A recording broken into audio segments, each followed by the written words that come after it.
Hello. Hi, Stephen. How are you? I'm good. Just wrapping up work. But I can take a break for an hour now. I'll be going to another meeting after this, so I'll be strict with the hour. It's something that might interest others, I should have mentioned. Yeah, you didn't post a meeting agenda. I think it's a good habit that we start doing that. Because we're also more people with diverging interests, so it makes sense if I did try to edit it in the agenda. Yeah. Okay, I didn't see. I guess, yeah, I guess you need to click send out a meeting updates or something in the, I'm not certain.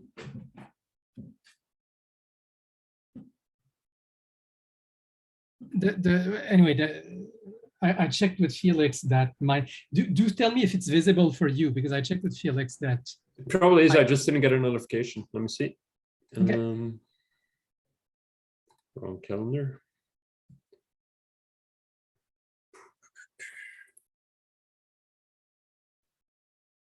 Yeah, dive into identifiers of concepts. Ooh, I like that one. Claims or entities. Yeah. That's a good topic, and it relates actually to what we're discussing in the other meetings. So I like it. Good. No, it's going to be to be juicy. I think. Of course, I'm not where I wanted to be, but yeah, well, whatever. I'm still progressing, I think.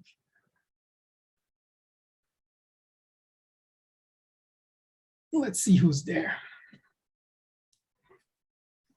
So no Felix today. Timothy already joined, I see. And I don't think we got announcements from any of the others. Well,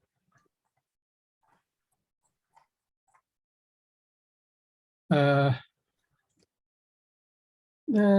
put it in the Slack, I guess.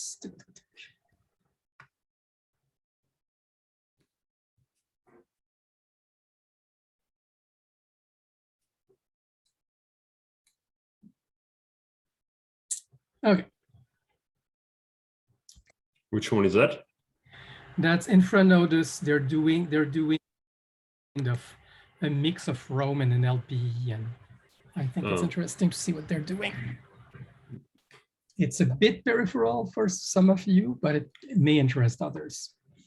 Yeah, I'm not that much interested in all the automation stuff. This is not automation. It's automation to support personal knowledge management. Yeah, but I mean, I guess they use NLP in order to extract knowledge, right? Yep, they do that. So that's what I call automation. It's automation of knowledge extraction. I'm much more interested in manual knowledge extraction. It's like, that's always my mantra. If we can do it manually, if we solve that problem, then we can maybe solve how to automate it. I agree totally with that. And it is my emphasis also, but it's interesting to see what's happening in the automated case, because, you know, smart people there as well, and they may come up with techniques we may want to use. I've been thinking a lot about, reading. I don't know if I pointed out, it's a bit of parenthesis while we're waiting. I'll start soon, but I doubt there'll be that many more people at this point. I pointed to the Danae Bradley article on category theory and natural language processing. I don't know if you looked at her posts. And she's very much using the Frisch is a linguist from the 50s, Frisch perspective, that the meaning of a word is pretty much the set of all words it can be found with. Or you can be a bit more subtle and have a weighted set with frequency. But it's the company it takes that expresses the meaning. Yeah, I think I read something similar once. It's a very old notion, and it's been expressed by many people in many ways. And there's a part of me that deeply believes this, that meaning is always contextual and always given by context. And that explains a lot of my perspective on, yeah, but that'll shift all the time because context evolves. And what's interesting is that means that we can also start doing cluster analysis to look at the various meanings of a word, all the ambiguity we're speaking about, Paris, Texas, Paris, Hilton, blah, blah, blah. Is that something that can be done through cluster analysis, and to save human work or guide human work? Yeah, most likely. Okay, so let's get started. It's 5 minutes. It's only the three of us, I think. Well, let's see whether Timothy is there because he's attending, but he hasn't said anything yet. I'm here, but I'm eating and I have to take my dog, hand over my dog, but I'm here. It's 4 of us. So if the dog barks, it's a bad sign. I had this, I was in a math class once and somebody came with her baby. Okay, if the baby cries, I made a mistake on the board. Okay, concepts. Here, I'll be reusing a lot of things I've said before, which I'm not sure we've agreed on, but I'm trying to establish a baseline. We're dealing with statements, linguistic expressions. Let's call them statements for now, because that's what we've been using. Again, it can be claims, entities, shouldn't matter. And a statement represents a concept that is something in the mind that is not accessible. It is both the what led the emitter to make the statement and what is evoked in the receptor upon hearing the statement. It may not be the same, of course, in either case. And there's this many relation. And here I'll say, I'm going to define concept from our standpoint as, because we don't have access to it, where, as equivalence class of statements. We have many statements and they're all vaguely interpretable as one another. So I'm going to call that a concept. And we can arbitrarily choose a representative statement to describe the concept because at some point, whoops. I can hear you, don't worry. Okay. I am plugged. At some point, we want to show it to the user on the screen. So we'll pick a statement that is supposed to be hopefully the clearest expression of the concept among all the equivalent statements. And that will be the representative statement for that concept. And as an added constraint for system consistency within a given system/community, we'll want to make sure that though a statement can be found in many concepts, we will pick distinct representative statements for every concept. So no statement will be chosen as representative for 2 different concepts. There's going to be a caveat on that one, but yeah, is that the case?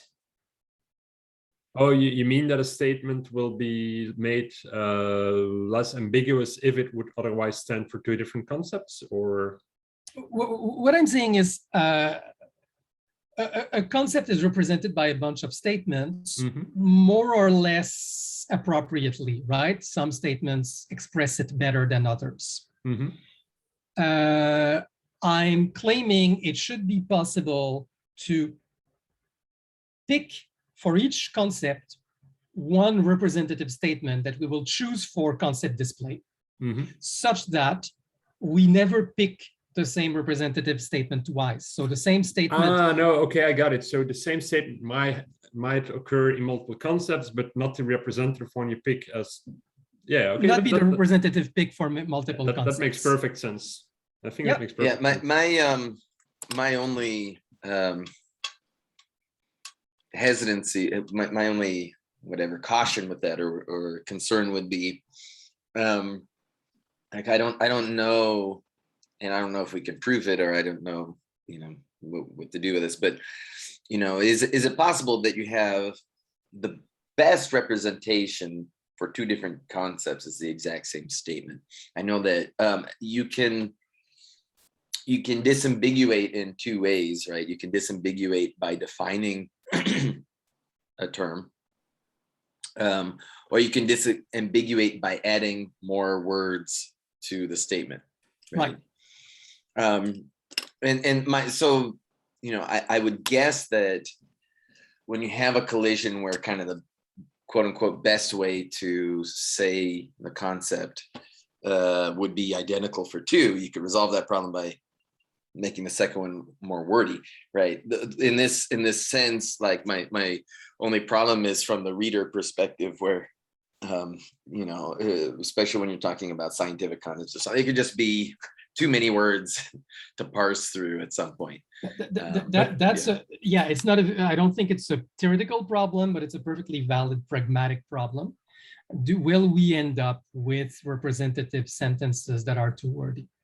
I don't have an answer to that. It's worth thinking about. I think it depends what a statement is, because I find it interesting. You said either you add more words or you add a definition. For me, they're somewhat equivalent, because a definition introduces more words. You're already thinking about how to model this, like one way is different model than the other one, but both add more words, right? Well, so you're not going to define, like if you had to define every word by adding more words, it would be, you know, the Paris is nice. You can fix that by saying, you know, Paris, the city Paris, France is nice, and a nice place to visit or something, right? But, you know, and then you can have multiple definitions of nice place to visit. And so you differentiate that by saying the city Paris, France is a nice place to visit, in the sense that nice means, so you start to throw in, are you going to put the whole definition of the word nice in the sentence, or are you like attaching a definition that somebody could look up? Just like, you know, we don't define the word is in that sentence. The city Paris, France is, and by is I mean I'm talking about a characteristic as opposed to the existence, is nice, right? So in other words, I do see definition as being kind of orthogonal to the statement itself. It's something you attach for people to look up and understand better if need be. Yes and no, I would go further. I would say, but it depends what a statement is.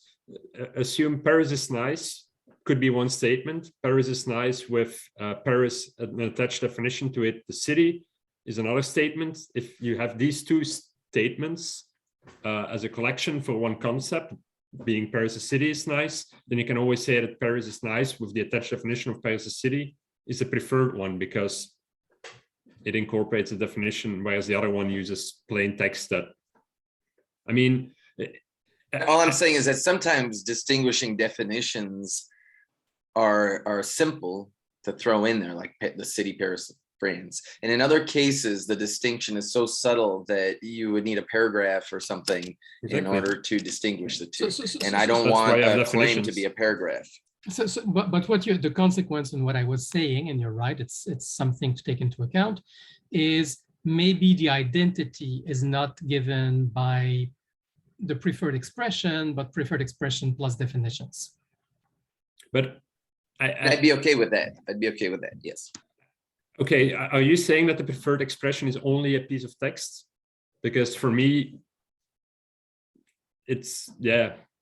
For me, it would include the definitions, essentially.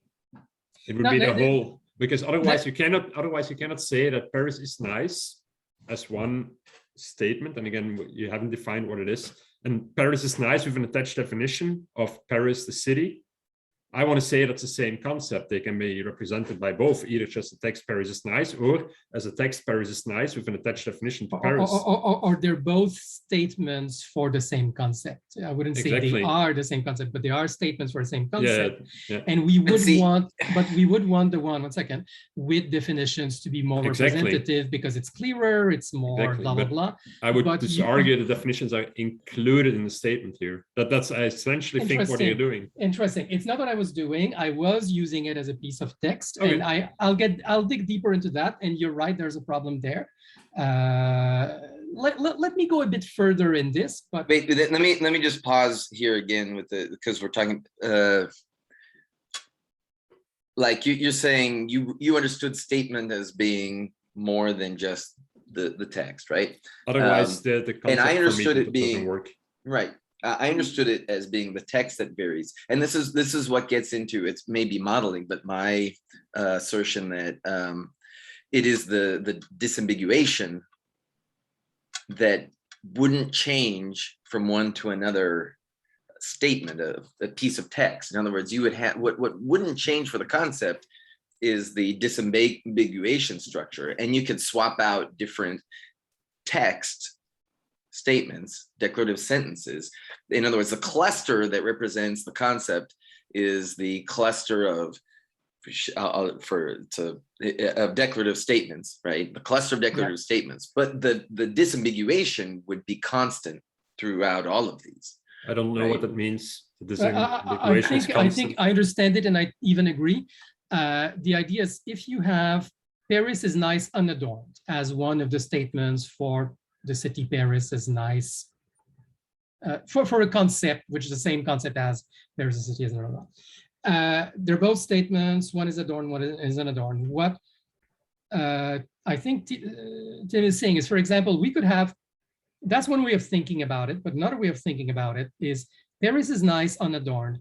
Paris the city is nice unadorned, but in the cluster, we say, by the way, Paris here means Paris the city in France. So there would be the identification of the disambiguation that would be common to the cluster, to the concept, not attached to a specific string, but to all the strings in the concept. It's also valid. It's not how I was going to do it, but it's also valid. I like it. And in a way, it's closer to what I was implicitly having in mind. Yeah, I'm wondering then, it's essentially saying the same, because what value does Paris is nice without the disambiguation added to it? Is it then simply coincidental that Paris is nice without the disambiguation added is also used elsewhere in other concepts? It's almost, yeah. The idea is any statement can be used in many concepts. Even the distinguishing statement sometimes can be used in another concept. I don't mind. What I do mind is there's a choice operation that will ensure that it's distinguishing for only one concept. And that's vaguely arbitrary. And there is the, the operation will ask the system, because, you know, I'm a writer, I'm writing a sentence, and I'll ask the system, is that sentence ambiguous? That's something I will want to do. And then the system should be able to tell me, well, this sentence has these various concepts, and here are the interpretations. Exactly, but multiple concepts. The sentence has multiple concepts, not the sentence plus disambiguation. No, the bare sentence, unadorned, can be found in multiple clusters, you know, can be identified as multiple concepts. It may or may not be identifying sentence for one of them. That shouldn't matter, but and each of them, I'll show them through their identifying sentence. Mm-hmm. And then I'll say, well, maybe you'll want to be a bit more precise so there's less ambiguity, or maybe, are you sure that it's one of them? Or, you know, it's a new one. Maybe it's a new one and you want to add it, and so on and so forth. So yeah. I see that as an operation. Now, the one reason I was not thinking of adornment and definitions is that if you want to distinguish Paris is nice unadorned from Paris is nice adorned with the definition, I will at some point show both to the user, and I should like the user to be able to say at a glance, those are not the same, and here is which one I want. And this is why I'm not so keen. For once, I think I will say this is a UX concern. From a system perspective, if the Paris is nice with the adorned definition is the representative one, that's what we want, because it is more representative than Paris is nice unadorned. It does not matter that Paris is nice as an adornment, and the way you render that is by showing the text Paris is nice and maybe some way of showing the adornment. That's a UX concern. What I want to avoid is the case, I mean, and that goes back to something Tim was saying about suppose Paris is nice for Paris, France, and Paris is nice for Paris, Texas. Both adorned are taken as representative statement. At some point, someone will write Paris is nice, and then I'll say, well, it could be either Paris is nice or Paris is nice. And then you'd have to go to the adornment to know how they're different, and that's bad. It wouldn't be. It wouldn't be. It would be the representation of the adorned versions, either one adorned version or the other. So then the question is, how do you visualize it? And that's UX concern, but it is the adorned version. So the information of the definition adornments is there. So it's Paris is nice. And you can even see, oh, it's two differing definitions for the same word because a word is being adorned. Paris is being adorned. So do you mean Paris that or Paris that? So it's a UX concern. And this is where it is a UX concern, but this is where the distinction between adornment and internal paraphrase becomes relevant. Because one way to distinguish Paris, Texas, and Paris, France is to incorporate the adornment as a paraphrase. And this is where Tim's concern that it may get verbose is valid. But that's why you pick one representative one, right? You can say that Paris, the city in France, is nice. Paris, adorned city in France, is nice. And Paris is nice. All three, the way you put it, same cluster of the same concept. And you just pick the adorned version, maybe as a preferred one. That might be arbitrary. We don't know whether, but you can decide that the adorned one is the preferred one. Otherwise, it gets too verbose. Exactly for that reason. Well, I was, and I was, what I would like is that either we have a way to make adornment visible that is standard and ends part up of the being like claim, a paraphrase, you know, being like the long form paraphrase, or because otherwise we have the risk that two different adorned sentences have the same on-screen representation, and when which is. So this is why I always indeed said bad claims are more than just text. So this is one of the reasons, because adornments should become part of the bad claims. And I agree. But, and this is where I was going up to a point. And let me go at the same thing by my route. But yes, let me throw in just one other monkey wrench consideration or thought. Excellent. And I like this idea that you were bringing up, but it may fall apart because of certain reasons that, but anyway, it's an interesting concept to consider. But to some degree, what you're saying is that these concepts are clusters, and they share overlapping statements, and you resolve that by determining the primary key, not primary key, a unique key for each that will be a unique statement that resolves that problem, so they're distinct, right? Preferred label. And this is kind of what I was getting at, is that, you know, I mean, there's all process things we don't have to go into, but presumably at some point you have two statements that sound the same, but very, very subtly on complex definition. You know, the example of mammals might be helpful here. If we say something like, you know, the average heartbeat of mammals is whatever, or the average number of heartbeats per lifetime for a mammal is whatever, 1 billion. Okay. And say there's one outlier creature, that's the platypus or something, right? That depending on your definition of mammals affects that, right? So you want to say the average by that definition of mammals versus the other, right? And now what is your parenthetical statement when it's, you know, mammals in parentheses as defined by something, or is it going to be mammals considering, you know, these traits as whatever, including or excluding monotremes, right? Right, but the thing there is, you know, at some point somebody made the first one, and so the preferred statement for that concept is just mammals have an heart length, and then the one who comes after that is going to have all the parentheticals as their preferred statement. And how do you resolve that? Because it's whoever comes first kind of has it's like a domain name. Whoever got first gets the short domain name. I certainly don't want that logic to apply. Okay, there's two things here. That's interesting. I don't fully get it, actually. But what's the domain name here? What Tim is saying is, if I'm the first to define a cluster, my choice of preferred label should be immutable, and anybody. But you're implying that the cluster has a label, then I guess. I said You have a unique statements. key. Yeah, Yeah, yeah. But the key is statement, probably a UID, right? It's not going to be a string of text. It's going to be. That's the question, Stephen. I think it will be. By the way, that's the conclusion of my reasoning. But that's, you know, I remember speaking about concept IDs, and I remember actually you being extremely resistant and because saying, I wasn't talking about concepts, I was talking about bare claims, and then you understand the difference. I don't think bare claims have an ID. Bare claims are identified by their entire shared representation, but once you start linking duplicates, essentially duplicate bare claims to one another, you want to cluster them in a concept that's ever evolving. You don't know what, so that's yes, that's mutable. That's yeah. mutable, and I even think the primary label has to be mutable. For one thing, because of typos.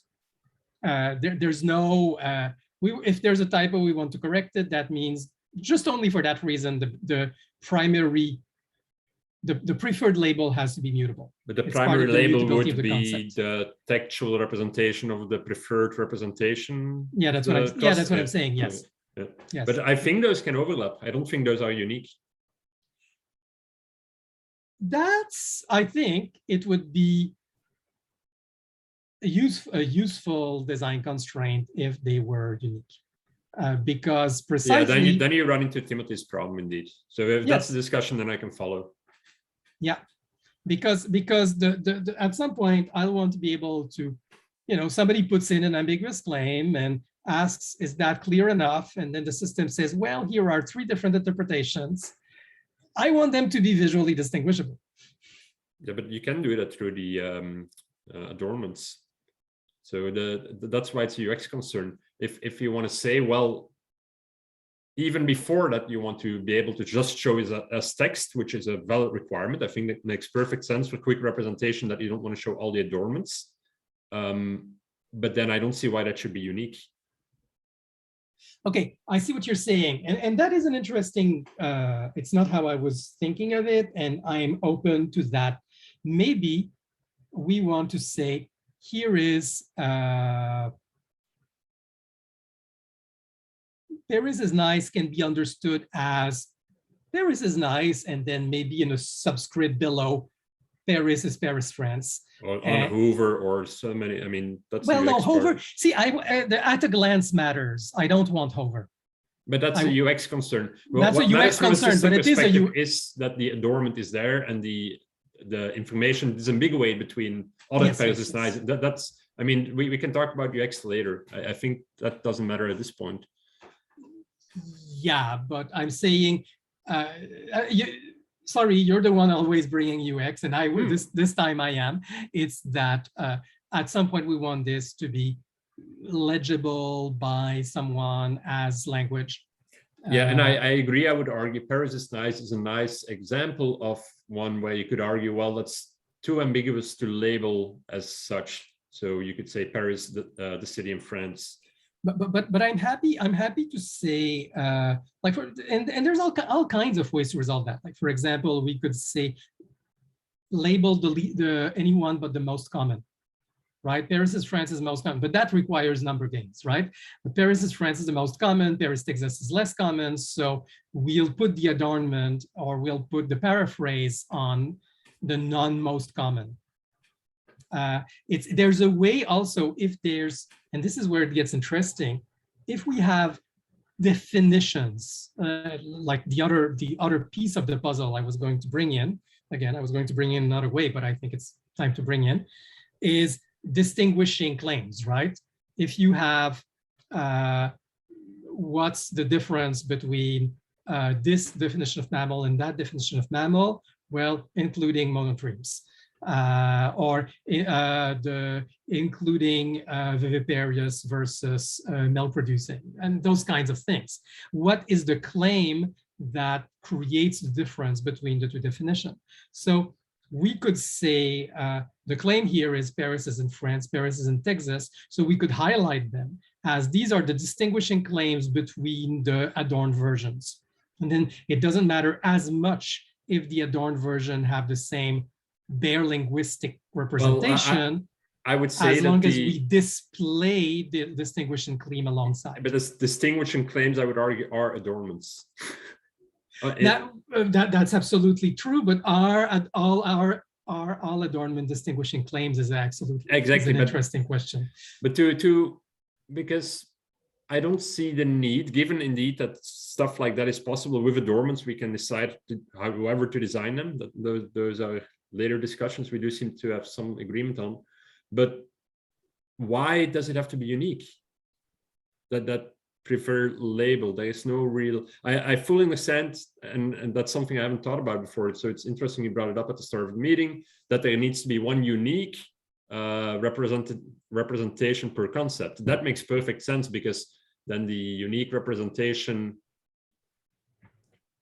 that is essentially what it's a guiding thing, what makes a concept, right?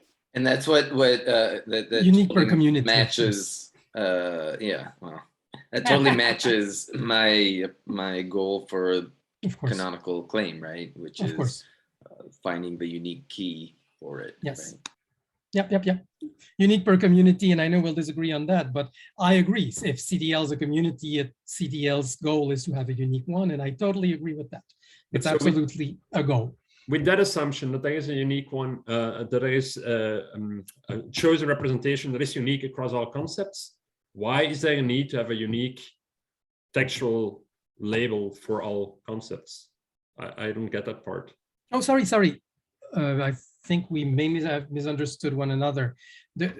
I said the unique, I spoke of a unique per community preferred label. I didn't speak about the UID yet.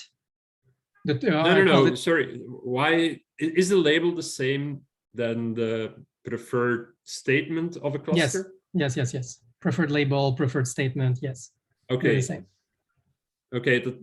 Then that's why I'm confused, because the statement for me again is more than just a textual label. It's including adornments. Right. Which was not my intuition, and it's interesting. I thought, because I want to show it to the user and be distinguishable at a glance, I thought, let's have a visible statement. You bring in the adornments, I'll have to. Exactly, and then the label, your use case of the label is still a valid use case. At a glance, you might want to distinguish them, but that doesn't mean that they have to be unique, because there's easily distinguishing them at a glance, and then there's distinguishing them when you're showing multiple multiple statements that are the same. Then you have all the adornments that you can use UX-wise to show better distinctions between them. It's interesting. I did not think of that. I was very much, for me, it was a goal that when I saw a statement that was preferred for a concept, I would know which concept I'm speaking about. But of course I don't. Yeah, then you have Timothy's thing that indeed then you need to write a full book, because as these concepts get bigger and bigger, that means that in order to have distinguishing label, you need to start reading full paragraphs. And there's better UX to handle that indeed, as you describe, once you have adornments. Okay. So I think I'm buying that. That was not the main point I wanted to get into, but I think, no, this is useful. I will keep that in mind. One question that Tim asked earlier, which I think is also extremely interesting, is the adornment at the statement level or at the cluster level? That's worth thinking more about, because we could share, if we can share it at the cluster level, it's more economical, but maybe that can be postponed. This one will float in my brain, but it's a question. The one thing I wanted to say is concepts are obviously mutable. I think we agree on that. And I've been extremely, because you provoked me into it, and maybe it was through a misunderstanding, but I was thinking, can I use the text itself as the concept identifier?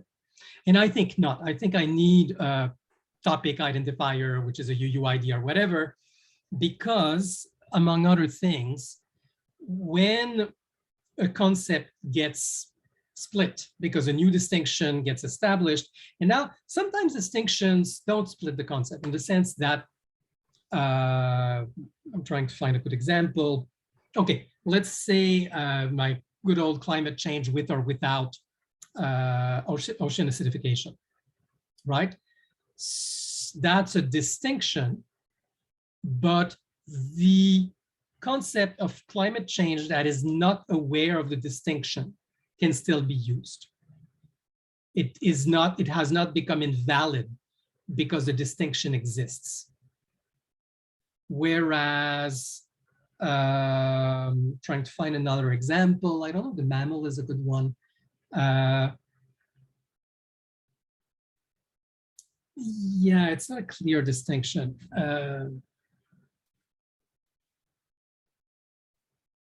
Well, there's a special constraint in scientific discourse that the nomenclature names are unambiguous. So both definitions of mammal cannot coexist in the scientific community. That's not good. Or good, it's good, but it's not good for my example. And I'm saying sometimes there's this distinction that is introduced, and then, well, let's take the Paris example. Socialism is a very good one. Socialism as defined by Marx, as defined by Bernie Sanders, as defined by Mitch McConnell, are three almost orthogonal concepts. There's some intersection, but it's very small. And it's almost useless to speak about socialism without knowing which of the three you're speaking about. And a socialism that would encompass all three is not a useful concept. A distinction unaware definition of socialism is not a useful concept.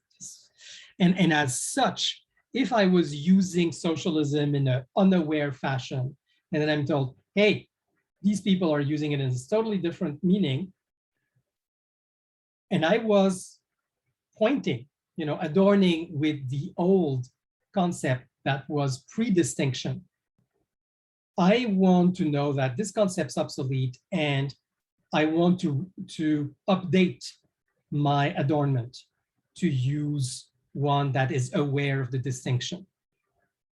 The new distinctions can get introduced that entail the need for claims using that concept to update their pointers, update their adornments. That's what I mean by mutable concept. And I think I'm always giving entity claim examples, but of course that would also carry to claim argument examples, right? If I'm changing the claim, it will change which arguments it can support. It can be seen as supporting. It can play the supporting role in, sorry, to be accurate. When you talk about changing the concept, is it really changing the concept, or is it changing the concept to which the same word is referring? Good question. I think I'm speaking about changing the concept here. There's the fact that the word can refer to many concepts anyway. That's not the problem. The problem is I had a naive notion of socialism in the system where I was not aware of the distinction.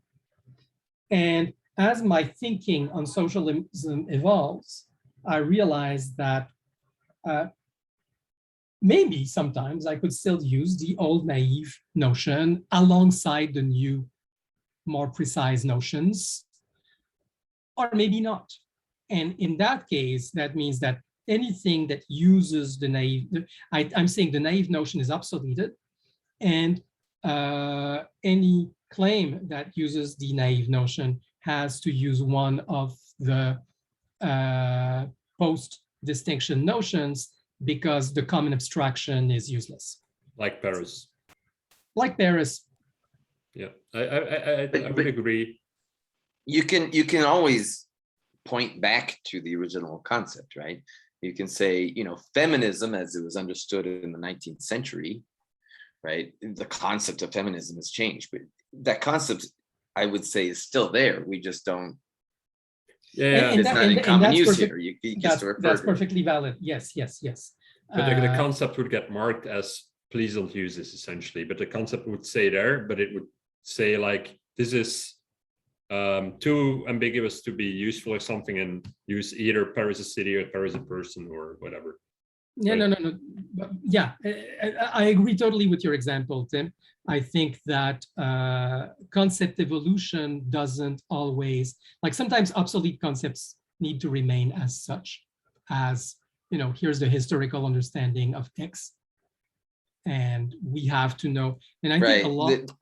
Yeah. It's because there's a drift of the concept that, like, if we were to label every single concept, there has to be a point where there has been a drift, but we haven't broken it off into a whole new concept, right? But maybe what is it?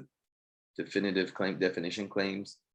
Well, this is exactly where I was the way going. to Yes. track that. Yes, Exactly. I'm thinking if the community is agreeing to that process, but how to do it between communities, but this is where it gets interesting really, is if we can look at what is the set of definitional claims, and not is the moment where that set is altered. Either claims are added or removed to the definitional claims, and those are clear breaks in the concept evolution. And there will be intermediate stages. And this is where the notion of is the being agnostic about one of the definitional claims possible, conceivable, and then that becomes another concept. Like, I don't care about this change of this definitional claim. It doesn't come into account in how I understand that concept, but sometimes it does, and it becomes, so the concept would have a set of definitional claims, that set evolves, and that set varies between communities. And that's when it becomes interesting to say, listen, here you're using this argument, but the way this concept is used in this community doesn't match this. Let's see if we have, what definitional claims we have in common or separate, and let's see if we're talking about the same thing at all. Now, I have, but again, at that point, you're not worry. talking about concepts. You're noticing a difference in the use of the wording, indicating they're pointing at different concepts, right? Correct. And then you're going to try to go through that operation to figure out which concepts each one is using for exactly. that word, right? But, and knowing which are the distinguishing definitional claims is helping me do that, absolutely. But if I have text that is concept naive, that is not adorned with concept identification, then I have to infer possible concept, a set of possible concepts from the words. And this is interesting because then definitional claims can be both part of concept and part of the statements, the way you formulated it. Well, my understanding is we're kind of playing loose with the term concept, where concept isn't necessarily a claim concept or a concept claim, whichever. A concept could also be the word, entity. The meaning of a word, right? Yeah, I don't think that's not what I was asking. It was more consider a concept claim according to definition of concept, a concept which is a claim, which would then contain definitional claims in order to disambiguate it from other similarly phrased concept claims. Well, would some of these statements in that concept claim cluster contain definitional claims, and what happens if they are different from the definitional claims on the concept, or that's not possible, or you don't want to have definitional claims on a statement level? It just opens these questions for me that I'm trying to, because I mean, logically, I fully agree. It makes perfect sense to have definitional claims on concepts. I'm with you that far. I think in many cases, what will happen is the definitional claims will be more on the entities than on the claims. And so we use adornment to identify entities in the claim, and then we find definitional claims on or distinctions on the entities. It is not impossible that you will find sometimes definitional statements between claims at the claim level rather than at the entity level. I think it'll be comparatively rare.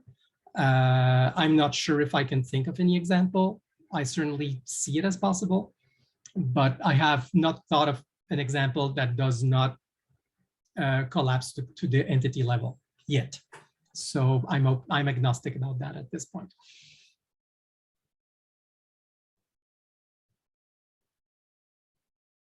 Which is why I'll just throw in here that I saw definitional claims as being attached to definitions, which are attached to entities, entities, or I don't know what you were calling prepositions, which are yes, absolutely.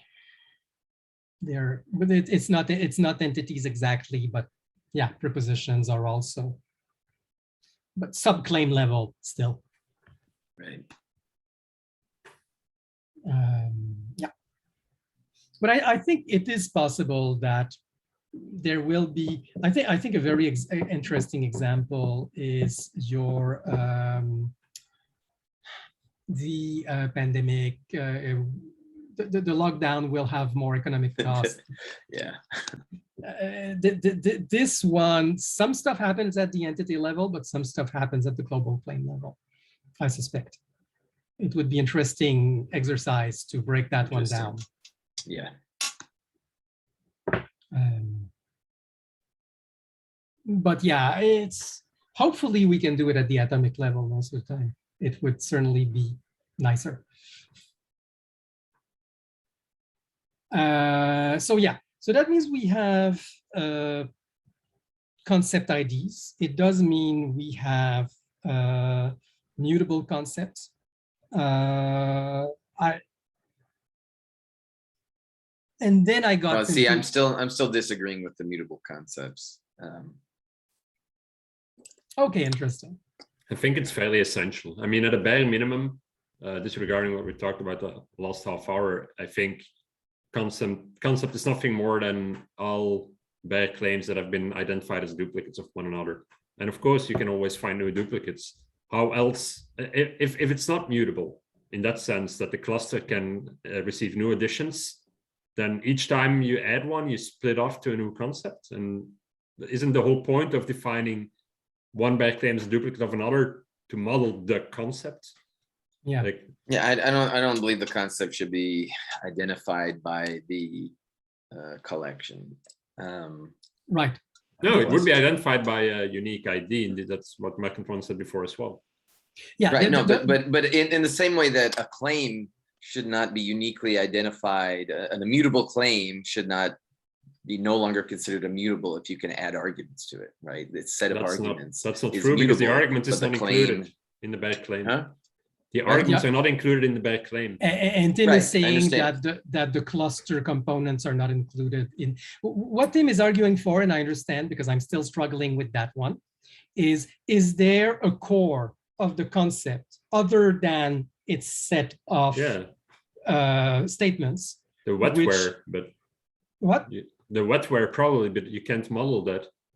No, I would model it as the disambiguation that we've been discussing, which could be modeled in CLIP for all the ones that CLIP works for, right? I don't, exactly. You know, yeah. We can say that the set of definitional claims defines the concept, for example, and then new expressions can still be added as long as they translate to the same set of definitional claims. Okay, but it might be immutable is a really annoying word to use. Are we talking modeling now or concept? Are we talking about modeling concept or the concept? Because regardless of how you model it, and that's what this is digging into, yeah, you can model it in an immutable fashion. The concept is still mutable because you can identify new. And what Tim is arguing, and I kind of see the point. I still think the concept is mutable, by the way, but it's true. I'm thinking of the model more, not the concept. The concept can be thought of as immutable in that each successive version of the concept, like feminism in the 19th century, is an immutable entity. So he's saying there's a shared name, shared identity to a series of immutable snapshots, each of which is immutable and treated as a unit. But are you still modeling the semantic concept here, or the history of a concept? and really the question then is, and question to Tim, because I'm not, if I have a sentence, a claim I made, where I identified a concept with an adornment and I'm pointing at one version, presumably at an immutable version. And then there's an evolution of the concept with the same idea. Like, you know, this concept has been obsoleted or is being less used.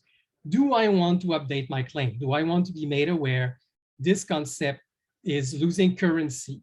But that's now, you're confounding two things. This is why I find it useful to disambiguate between concept and bad claim. Linking to one or the other are two separate use cases. If you're linking to a bad claim, I always want to link to the shared commutable representation. If you're linking to a concept, I'm linking to the concept. Exactly. Then you're linking to the concept. Since Tim is saying the concept is immutable, then there's no point in linking to a concept. No, there is a point. There is a point. But what it means is that when you're linking to an immutable concept, you still have to have something which is an identity that transcends versions, so that you can say, I'm linking to an immutable thing which has since evolved. Do I want to update my pointer? That's a bad claim. No, we're talking about concept. We're not talking about claim, concept, claim. We're talking about a concept. No. I don't see where the bare claims come in. Bare entity then. I mean, it's the same. Like, it doesn't matter whether it's a concept or a claim. Let's consider concept claims. But if you want to talk about entities, let's consider a bare entity, like a shared immutable representation of an entity, not of a claim. Okay. Bare entity is, are you saying, okay, for the distinguishing definitions for you, are they part of the bare entity? That I'm undecided on. That was my question before. I think they would become, yes. That was my original thinking. Okay, for me, I would not. For me, the bare claim was more linguistic and less concept-y, and I would attach the distinguishing definitions to the concept, but not to the statement. But it's interesting. And when I hear bare claim, bare entity, I'm thinking more statement than concept.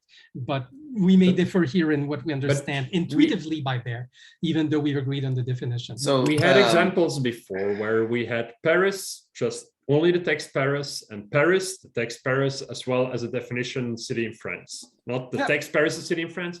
Like, I want to represent these as like both representing the concept with a unique ID, with the preferred representation being the adorned Paris. Yeah. And what I'm saying, okay, this is interesting. This is very useful. For me, an adorned sentence is not the same as a concept.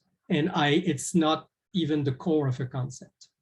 I would include the distinguishing definitions in the core of the concept, and as such, the adorned sentence is more on the linguistic side, though it is edging towards concept-y, but it's not full concept-y yet. That's interesting. We're really distinguishing useful things here.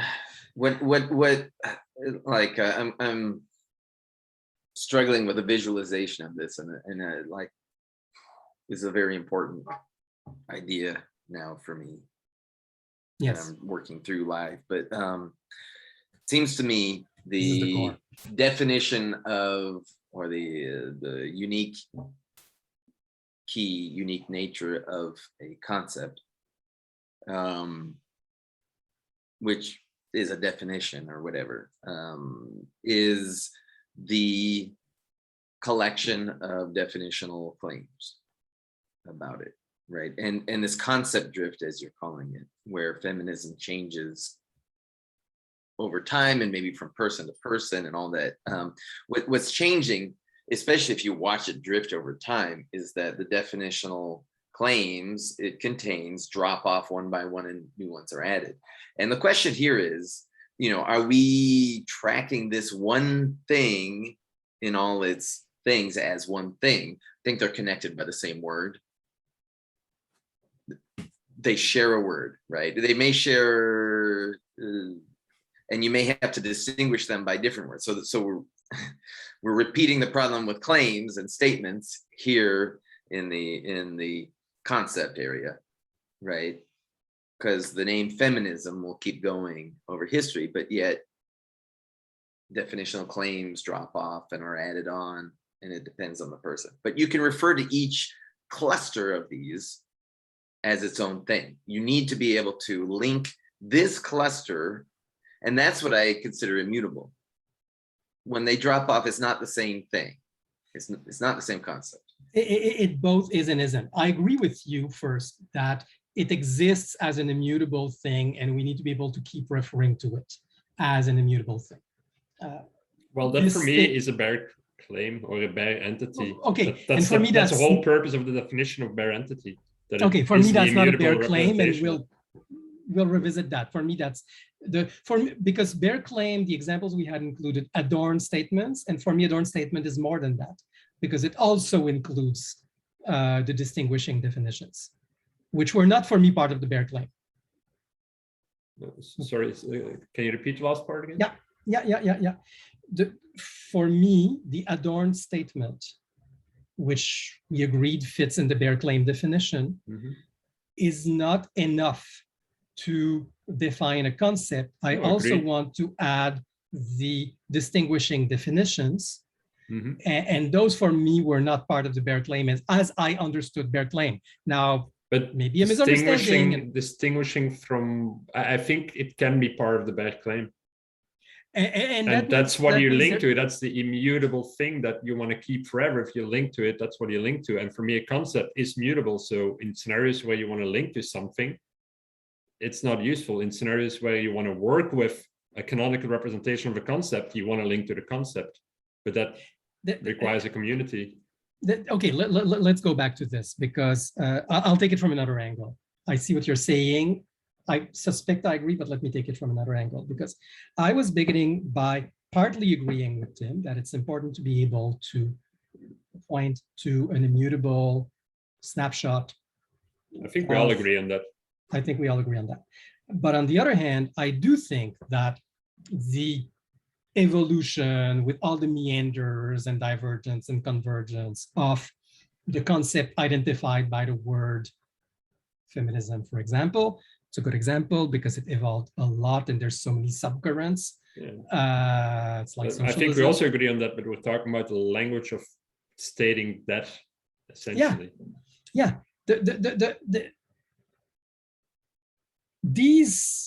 What is referred to by the word is also a mutable concept. And for each of us, I think it evolves in our brain, right? We start with a naive understanding and we get a more precise understanding. And then we align with social evolution and community evolution and different subcommunities and so on and so forth. I think it is important to, when we make claims about something which is not frozen. And we want to revisit the claim when our understanding of that thing changes. And for me, that's something I want the system to help me with, to tell me, hey, the notion of feminism has evolved so much, maybe in your own brain or at least in the community, that claim you made a while ago may have become meaningless. Do you want to make sure that it still makes sense? Do you want to make sure that it aligns with the way everybody will interpret it now, with the way, or that other community will interpret it now, or you will interpret it now? So for me, alerting me to concept evolution is something I expect of the system. Yeah. It's a use case for me. And as such, there has to be a shared identity, which may or may not be just about the name. I think it's about more than the name. It's the elusive concept that is unrepresentable, but that we're representing by snapshots of definition clusters. That's exactly why I want to have bare claims you point to. Bare claims can be part of multiple concepts. If there's multiple different concepts using the same bare claim, you can support exactly that by saying, well, you use this bare claim, but there's like 3 different concepts out there that have evolved since then that all share this bare claim. Like which one of these concepts, you can even say this is the most popular concept, or this one was created at that point in time. You can show the evolution, but the thing, it's simply a semantical thing, really, because I fully agree with the use case. It's hard stop, unfortunately. Oh yeah, true. Apologies. Okay, let me throw out one question about the not being the word that is the identity that carries across, right? I couldn't figure out how to express this quickly, because just using the word, it is going to connect different types of socialism, right? And then you can compare and look at the history of concepts that use that word and their what I just called a clusters bad of claim. claims over time, right? I mean, would you say that the three different types of socialism that you define as being totally distinct still somehow are they the same ID, or when did a totally new ID get created? That's the question. For me, they would be three concepts, and I would simply have the fact that the word happens to be used to refer to three distinct concepts. Now, we could also have the history of the evolution where we'd have the drift from a single original concept or a single fuzzy concept. Now, that's a separate story. And those are interesting. I just think if you were tracking it over time, I would say if you wanted to track an ID for one that's shared by all of them, okay, then by going that way, all three would have the same ID. That's my assertion. But okay, we'll think through it and come back. You're grouping the connection in a new ID, right? It's a modeling thing. You're saying that the evolution of all these things that all share the same Berg claim or the same label or whatever you want to call it, the thing that they all share, you cluster yet again and give an ID. The question is, when do you give that ID? I'm saying that he wants there to be one kind of ID. Yeah. It's the same concept evolving, right? And it's the same ID. No, it's the same label evolving to three different concepts. Well, he said that it should be something that isn't the word itself. And I'm saying the word is what is the connection between the different. Yes. So if a concept is a set of, and sorry, I call it Berg claims, Berg entities, or whatever, the Berg immutable representation, it's that Berg immutable representation that's shared across all concepts. But some of these concepts might have been created later using the same word, the same Berg representation, but to mean different things. They have additional definitional claims attached to them. So it's three different concepts. And yes, the thing they all share is their representation. And it is by all linking to an immutable representation that you can link all of this together. If you make these things mutable, that's when you get into problems. I just don't think that there is something that is mutable that is a concept that is changing its definitional claims as you go. I don't think that there's no use for that. Yeah, and I think they are all connected by the words that you use, and I'm fine with that. But anyway, that was just an assertion of his I was challenging, and we would need to hear more what he thinks about it. I have a hard stop too. I have to go, but yeah, this was a very fascinating conversation. Yeah, it was interesting. I think we mostly agree, but we're lacking language again as usual. Yeah. Okay. Talk to you next time. All right, next time. Bye.